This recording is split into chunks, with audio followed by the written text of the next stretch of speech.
Sotihotu sahabat Dhamma yang berbahagia, sebagian orang pasti mengalami kesulitan. Bagaimana kita bisa menghadapi kesulitan tersebut? Mari kita dengarkan ulasan Dhamma yang akan disampaikan oleh Yang Mulia Biku Utamo Mahatera. Saudara-saudara, para bapak dan ibu yang berbahagia, para bapak ibu semua punya kesempatan menjadi murid Sang Buddha. Menjadi orang yang mau melaksanakan Dhamma, yang bertindak lurus, yang bertindak benar, yang bertindak patut. Kita semua bisa. Nah, apakah itu? Kita dibekali dengan pelaksanaan sila. Di dalam banyak riwayat Buddhis diterangkan dengan melaksanakan Pancasila Buddhis saja, tidak membunuh, tidak mencuri, tidak melanggar kesusilaan, tidak bohong dan tidak mabuk-mabukan, seseorang bisa mencapai tingkat kesucian yang pertama, Sotapanna. Dan Anda semua punya kesempatan itu. Anda boleh lakukan. Menghindari pembunuhan, pencurian, pelanggaran kesusilaan, bohong, mabuk-mabukan. Jalani sungguh-sungguh kesucian milik Anda. Nah, pelaksanaan sila ini adalah dasar. Tetapi ada yang lebih dipentingkan lagi di dalam Dharma. Kalau kita melihat Dhammacakkappavattana Sutta, khotbah pemutaran roda Dharma, di situ diterangkan tentang 4 kesunyataan mulia. Apakah 4 kesunyataan mulia ini? Yang pertama adalah hidup itu berisi ketidakpuasan. Kita tidak puas karena berkumpul dengan yang tidak kita sukai, berpisah dengan yang kita cintai.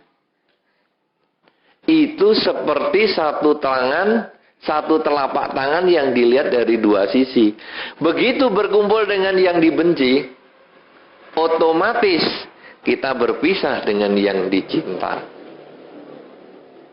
Begitu berpisah dengan yang dicinta, otomatis berkumpul dengan yang dibenci. Itu hanya satu tangan bolak-balik. Contohnya, di Blitar sekarang ini, mungkin saya kira Kediri juga begitu, mulai dingin. Ya, di Tulungagung saya kira juga begitu juga toh. Dewingin.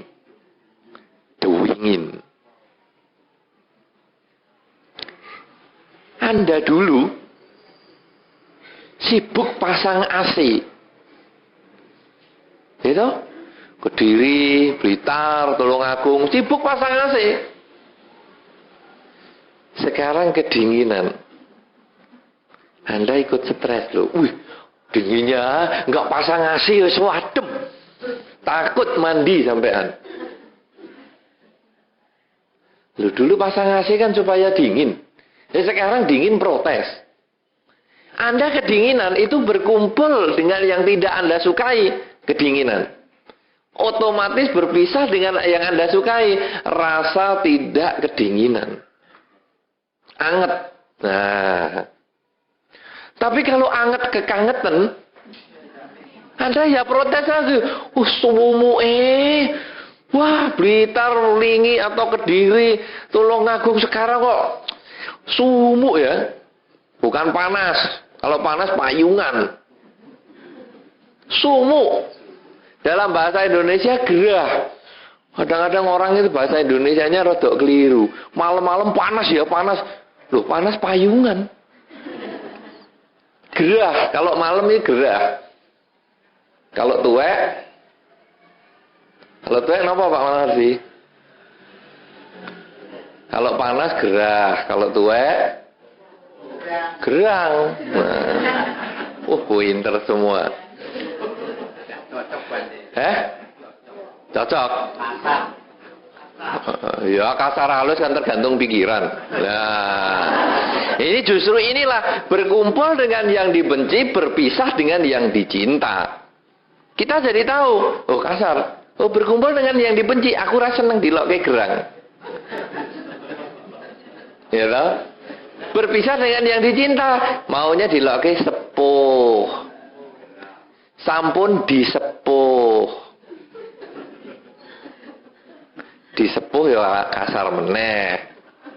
Nah, jadi kalau disepuh kan artinya barang elek jadi lebih bagus toh tampaknya. Kan sebetulnya itu sama dengan digerangi loh itu.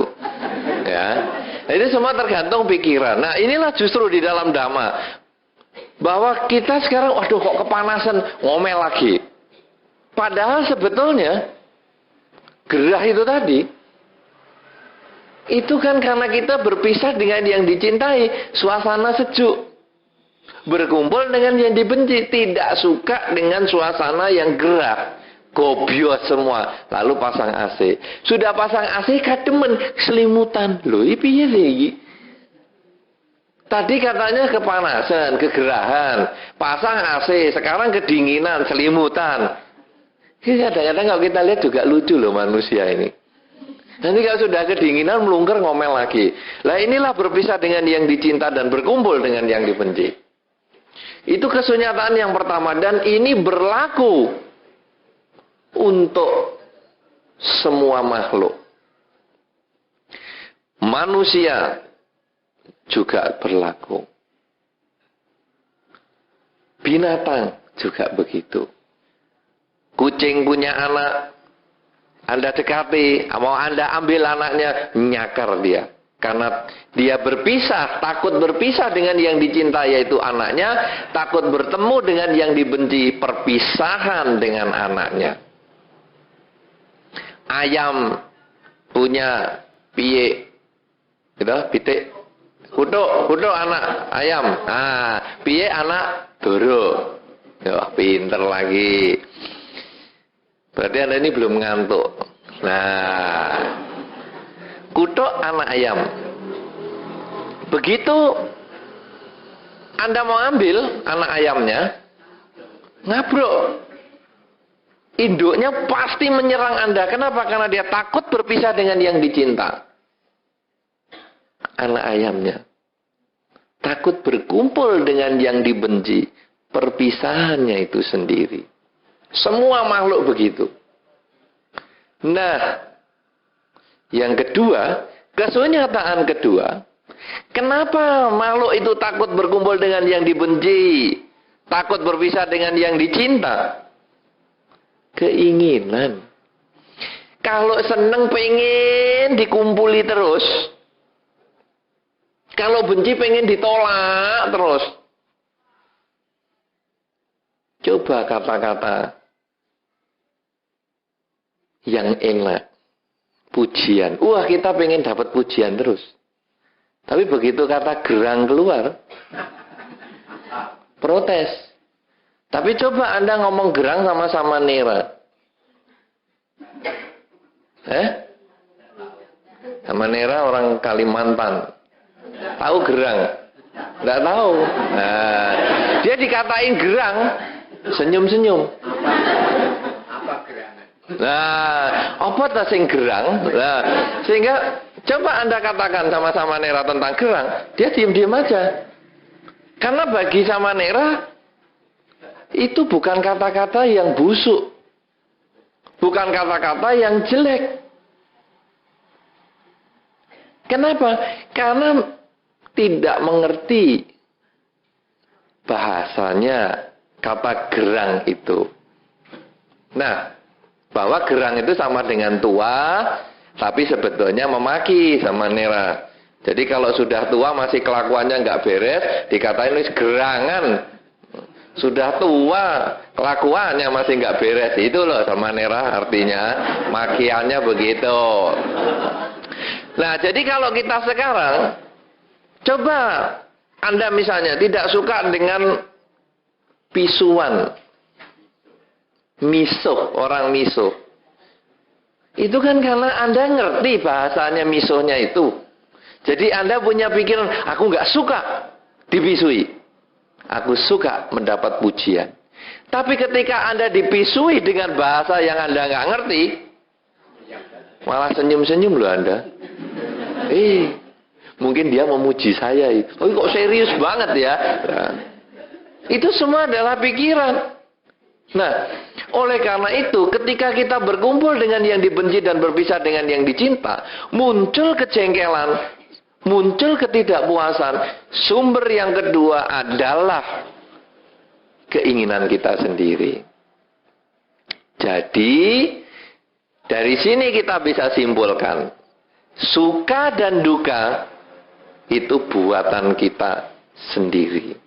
Bukan orang lain, bukan pihak lain, bukan karena dingin bikin kita tidak suka, bukan karena gerah bikin orang kita tidak suka, tapi karena cara berpikir kita. Kalau kita sering kepanasan, udara dingin ini, oh enak loh. Tapi kita kalau baru greges, udara dingin ini, waduh, takut kita keluar. Berarti bukan masalah udara dinginnya, tapi adalah cara berpikir kita sendiri. Nah, ini yang diselesaikan oleh Sang Buddha. Karena itu apapun yang Anda miliki di dunia ini, kalau muncul penderitaan, muncul kesulitan, sebetulnya dasarnya dari diri kita sendiri, bukan dari yang lain. Anda jangan mengatakan, wah bos saya galak. Bukan. Sebetulnya saya senang punya bos galak ini. Karena saya bisa berpikir gimana ya caranya ngelawan sama bos yang galak, tapi bisa nurut sama saya dan tetap saya baik sama dia. Kalau saya main emosi, musuhan. Kalau saya pakai akal, saya jadi baik tapi tidak musuhan. Tapi saya bisa memperbaiki dia. Nah ini kalau kita punya bos galak itu kita cara berpikirnya begitu. Ini berarti pikiran saya mengharap dia baik sama saya. Padahal kenyataan tidak. Sulit sekali untuk menerima kenyataan. Kalau sekarang kita belajar di dalam Dharma, sebetulnya kita lalu menyadari udara dingin, suka dan duka karena diri kita. Berpisah dengan anggota keluarga kita, susah dan suka adalah diri kita. Punya pimpinan yang tidak cocok, suka dan duka karena diri kita. Punya pekerjaan yang tidak cocok, suka dan duka karena diri kita. Karena itu, kalau Anda bisa mengerti ini, maka kesunyatan yang ketiga, kita bisa memperbaiki situasi. Udara dingin, Anda tidak bisa memperbaiki udara dingin jadi panas. Udara panas atau gerah, Anda perbaiki supaya dingin. Anda tidak bisa. Tapi sekarang Anda mengubah cara berpikir. Dingin. Ya enak juga lah. Di dalam rumah diang-diang. Ada tidak sekarang ya diang-diang ini? Masih ada? Pakai apa diang-diangnya? Sampah-sampah. Di dalam rumah masa sampah-sampah? Ada lagi. Ya, tapi kita mulai berpikir, oh dingin-dingin. Kalau gitu masak anget-anget. Pedang rundi. Nah, sebentar lagi dapat loh di sana. Nah, jadi kita lalu mikir, gimana ya udara dingin-dingin. Sebagai ibu rumah tangga, aku gawe wedang jahe. Akhirnya seluruh keluarga happy. Nanti waktu panas-panas, gerah-gerah, bikin es. Nah, coba kalau Anda balik. Panas-panas, wedang jahe. Adem-adem, bikinkan es kopior. Dipisui loh sama pasangan hidupnya atau sama keluarga Anda. Paling enggak, masakan Anda enggak laku. Tapi ketika Anda dingin, apa ya enaknya dimanfaatkan? Wedang jahe. Itu cara berpikir Anda yang diubah, bukan mengubah dingin dan panasnya itu. Panas-panas gerah-gerah ini apa? Oh es. Nah, ini cara berpikir Anda yang diubah. Kalau Anda bisa begitu, muncullah kebahagiaan. Tapi kalau Anda tidak bisa begitu, muncullah penderitaan. Duh panasnya, duh dinginnya, duh apa, ngeluh terus. Tapi ketika Anda bisa memanfaatkan setiap situasi yang muncul, apa saja, muncullah kebahagiaan. Inilah kunci Dharma. Kunci yang ketiga itu tadi, kalau hidup itu berisi ketidakpuasan karena berkumpul dengan yang dibenci dan berpisah dengan yang dicinta. Yang kedua tadi sumbernya keinginan kita sendiri. Yang ketiga berarti kalau keinginan kita berarti kita bisa atasi sendiri. Nah lalu yang keempat jalannya untuk mengatasi. Di dalam Dhammacakkappavattana Sutta di situ disebutkan jalan mulia berunsur 8. Inti jalan mulia berunsur 8 adalah punya perbuatan yang baik, ucapan yang baik, pikiran yang baik. Apakah itu ucapan, perbuatan, dan pikiran yang baik? Badan, udara panas atau dingin, mengalami untung atau rugi, punya pasangan hidup menjengkelkan atau menyenangkan, punya anak yang nurut atau yang rewel. Hendaknya badan ini dikendalikan. Artinya, punya bojo yang rewel, jangan langsung merengut. Badan dikendalikan dulu. Bibirnya direm, jangan panjang-panjang. Kenapa? Karena kita mencoba berpikir, kenapa ya kok dia merengut? Kenapa ya kok dia galak sama aku? Kenapa ya kok dia kasar sama aku? Nah, akhirnya kita bisa mengubah. Oh, pancen kamu begini. Nah, kita mengubah cara hidup kita. Rugi juga, jangan lalu, duh, aku rugi terus merengut, mukanya ditekuk, lalu songgoang. Jangan. Lalu kita merenungkan, kenapa saya rugi? Apa yang harus saya perbaiki? Mungkin dagangan saya pengaturannya kurang bagus. Mungkin harga saya yang kurang bagus. Nah, dengan perbaikan perilaku ini, penderitaannya hilang, kebahagiaannya muncul. Ini baru perilaku fisik. Apalagi ucapan. Perilaku fisik bisa. Karena ketika Anda ketemu dengan pasangan hidup yang menjengkelkan, anak yang nakal, dagangan rugi, ketemu saingan dagang, fisik Anda tidak melakukan apa-apa. Tapi omongan bisa nyengak. Nyengak itu nyeklit, nyelekit. Nyelekit. Misalnya pasangan hidup greget ke. Lalu kita diam-diam di rumah. Lalu diajak pergi. Ayo pergi. Nah, mau itu sih lumayan. Dengaren ngejai. Tumben ngajak. Oh, biasanya pergi sendirian, mesti ada karpe. Loh, itu kadang kan keluar suara nyelekit. Padahal perilakunya nggak ngapa-ngapa, tapi omongan nyelekit sehingga akhirnya yang mau ngajak pergi gregetan juga. Kamu dijak pergi salah, nggak dijak pergi juga salah. Akhirnya geger. Nah, ini adalah karena omongan yang nggak benar. Omongan yang menyakitkan. Kalau kita sudah begitu, akhirnya penderitaan juga muncul. Karena hidup ini kan seperti cermin. Kita ngomong jelek, dia akan balik kembali ke kita. Dia juga akan bisa ngomong yang lebih nyelekit, akhirnya gegeran. Dengan pasangan hidup, dengan anak juga begitu.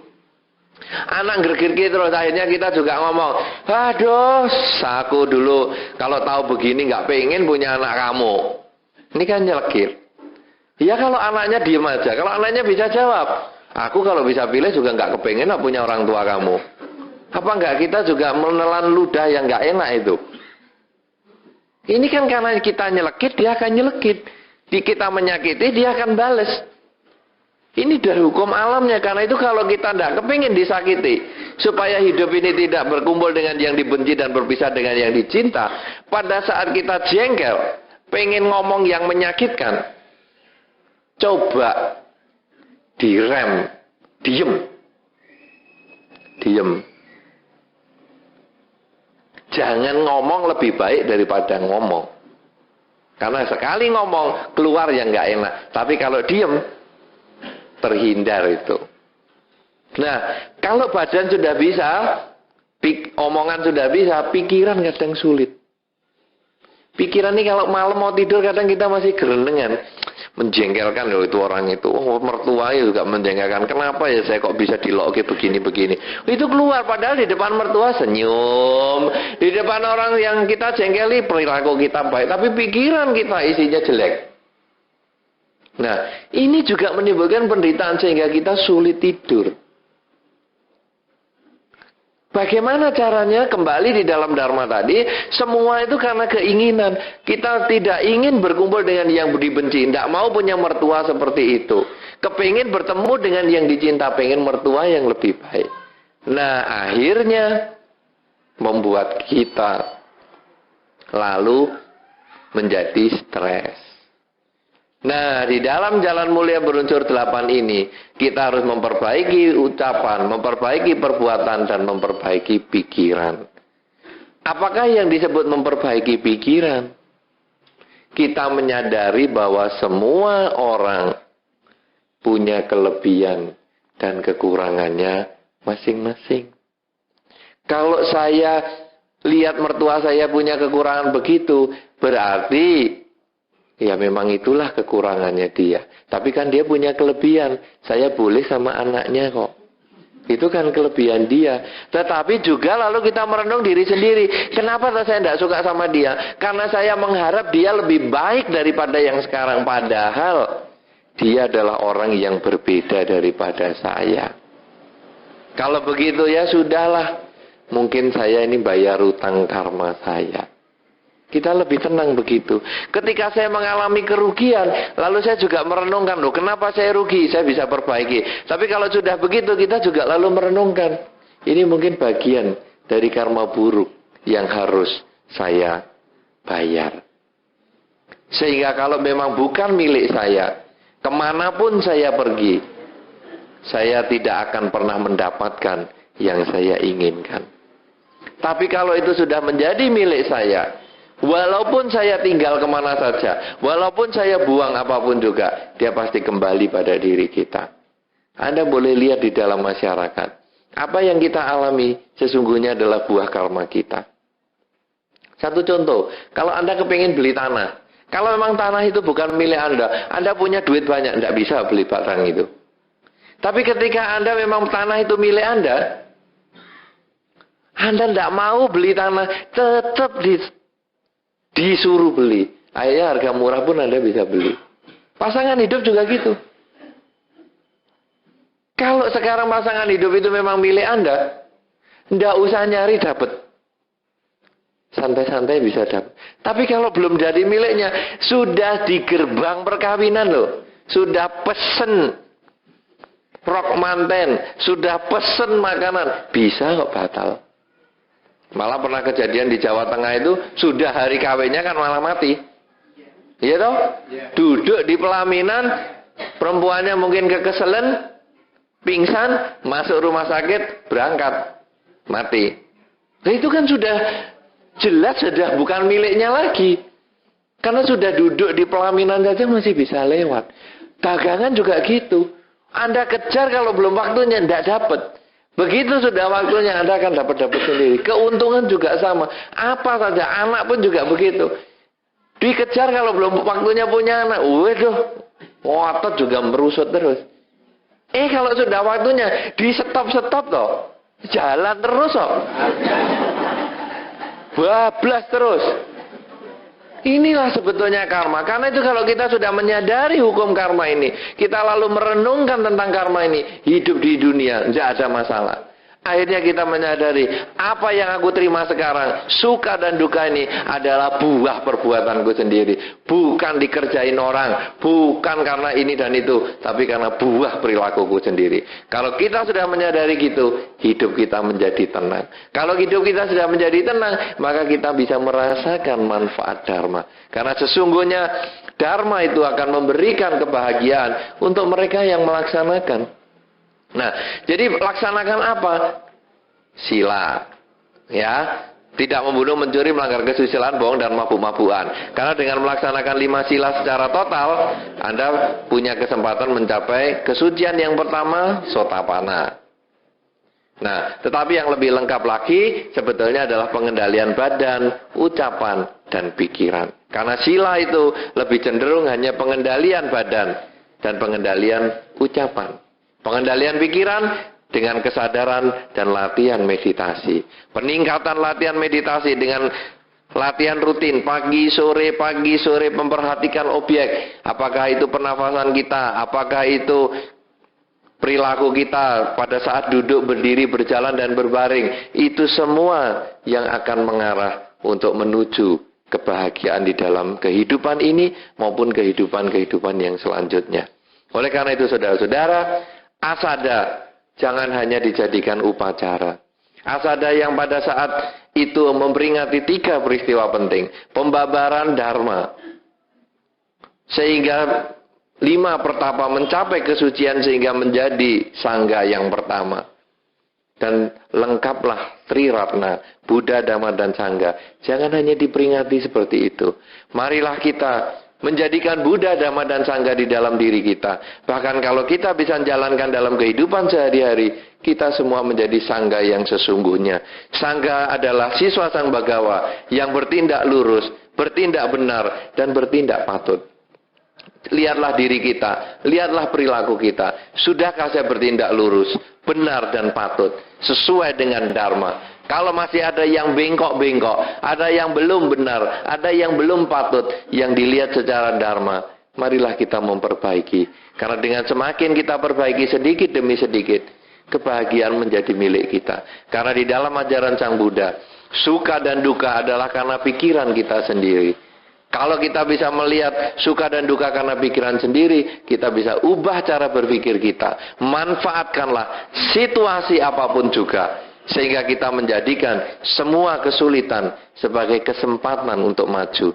Ibaratnya tadi ketika udara dingin, ini kesempatan untuk memperhatikan keluarga dengan memberikan minuman yang hangat.